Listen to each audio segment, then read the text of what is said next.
Mēs, Zaļnieki pamatskolas 5. gribam jūs iepazīstināt ar jaunu skolas sporta veidu muscle skate.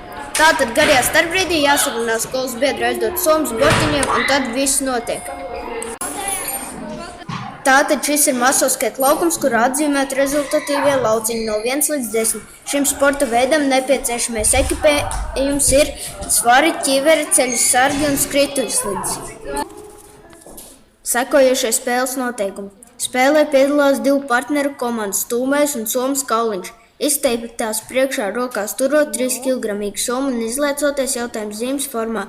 Stūmējs izrādot profesionāli tiestumu somas kauliņu. Kad kauliņš apstājas, drīkst nolikt somu uz rezultatīvā lauciņa reģistrēt punktus. Katrai komandai tiek doti 3 skaitojumi, punktus summējot. Punktus neskaita, ja kauliņš aizskar vai izgrūsta bortiņus, ja kauliņš nenotur somu taisnās rokās līdz apstāšanās brīdim.